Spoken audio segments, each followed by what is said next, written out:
So, Lord Vader. It's a results business.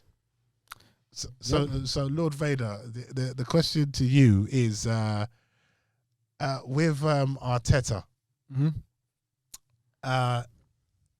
Well, you said it before. You said that you don't believe he's going to get the sack. Mm-hmm. Yep. What team would you play for the next game, Burnley? What team would you play? Would you put out? I drop Xhaka for a start. Here. I think we're all unanimous. I don't know who I could. I don't know if I trust the backup right back. I forgot his name's gone right out of my head. Cedric. I just see. I would actually. I'd go ahead. I'd go ahead of Bellerin. I've had enough of Bellerin. Yeah. All right. Say to Cedric, don't get too adventurous. Yeah. Just, I don't know why we're trying to go with this style of football now, which is the modern way where your fullbacks are giving you the width. Forward.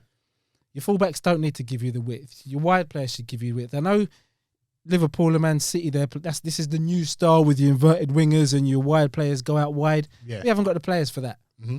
Let's just go back to your fullbacks, get forward when they can. Yeah. But their primary job is defending.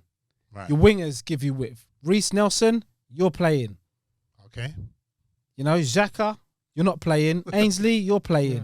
All right, so you and put Ceballos. Ainsley and Ceballos. In the middle, right? Ainsley. Yeah, Ainsley. Right. I'd put Ainsley.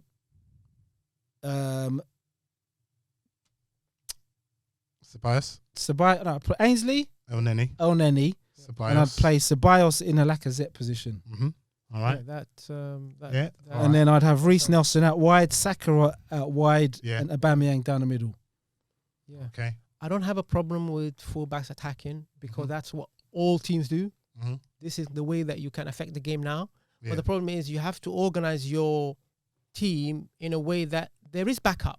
But there is no backup, right? You have to. You got to see it from Lord Vader's point of view because you have to. We are conceding from teams counter-attacking. Yeah, we are conceding not because the fullbacks are up. We're conceding because the two midfielders that their job is to screen the back four, right? The whole understanding is a bit off. There's a disconnect between the midfield, the back four, and the midfield and the strikers. So it's a whole cohesion thing, right? So one fullback is up, other has to stay back. It's simple football, right? So is your fullbacks need to get on the end of crosses, right? But when one goes up, there has to be where's the holding? This is what I'm not saying. I never said for the fullbacks not to go forward, did I? I said for the fullbacks to be clever about when they go forward. Yes, yes. Your primary job is to defend, not to attack. Yeah. So obviously, if you can go forward, go forward. But be smart, be sensible about it. Yeah. And the other thing is, Arteta is now they're not going to sack him, but if he wants to get the fans on side, he needs to ditch Xhaka, he needs to ditch Bellerin. Yeah. These are the two fans. I'm hoping he might ditch Xhaka, but I'm not convinced about Bellerin because he likes him a lot. Well, if he's going to get the sack, if he continues playing, like I said, he's not. I don't think he's going to get the sack, and I don't believe he's going to get the sack. But these players will get him the sack. Bellerin and Xhaka will get him the sack. Do you think, Lord Vader? Do you think he's the man to take us forward? He is. He needs to put his money. He needs to put his mouth where he needs to back up his talk. I can't even get my metaphor straight. He needs to back up his talk. Yeah. About non-negotiables. Mm-hmm. What's happened to his non-negotiables now then? Because if these non-negotiables were applicable before, now things are going wrong. Yeah. Why are certain players still getting picked then? Yeah, it's true. What happened to? What did Reece Nelson do to warrant getting dropped? I don't know. Was he injured? Because he's not. No. He wasn't even in the whole squad. He just been left out. Well, we don't know. We don't know. We've seen what We've seen what Willian does. He's not. Willian doesn't even want to beat a player. Yeah. Willian wants to put the ball wide and then whip it in. Yeah. So he's basically whipping it in aimlessly. Yeah. Because we don't have a target man. And what's the point of crossing it into Lacazette? When have you seen Lacazette attack a ball or Aubameyang attack a ball? Yeah, Mustafi was on the bench. Arteta did say, yes, it's not all about crossing into the box. We're trying to pick out players. Yeah. When has that worked so far? Yeah, it's true. It's true. You know, get Reece Nelson to just drive at players and use his trickery and his pace, and then we will see. Because at this moment in time, Willian is not cutting the mustard. So, just before we move on to the next segment, this is the point, ladies and gentlemen. What we're trying to make is that we can, question Arteta. We can critique Arteta he's been game by game. But for us to call for his head at this precise moment, when we know it's the players from the Wenger era who, spilled over to the Emery period and now the Arteta period, we can only criticize him fully and, call for his head as if he has had the backing, the support, and the players, his own players. But we can, critique him. Would you play Emile Smith-Rowe against Burnley? Hell yeah. Hell yeah. Would you play Ainsley Maitland-Niles against Burnley? Yes, I would. I would play... I would. I'd play him in the right back position. I'll play Ainsley. I'll play Smith-Rowe. I would consider Willock. Willock, no, not for me. I would even consider bringing on Balogun. Too early for me. Yeah. What are you going to lose?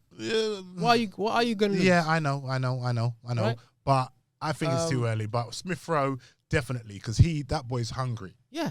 So that boy is hungry. And he's had the experience, as you said. So, but it'd be very interesting what the team sheet would be. This is where Arteta is gonna sink or swim. If he continues with those players, especially Xhaka and Bellerin, the fans are gonna turn against him because he's gonna continue with those players. Well, I'm gonna come with optimism here before we go on to the next segment. Yep. I feel that there is 9 points, and I know a lot of people will say the third game is crazy. Why are you thinking Everton away is winnable? I think it is winnable. Listen. I think that if we can get these 9 points, and we don't want no draws. We need to look at your Burnley, Southampton, and Everton. And that is next Sunday, Wednesday, and then the following, either Saturday or Sunday.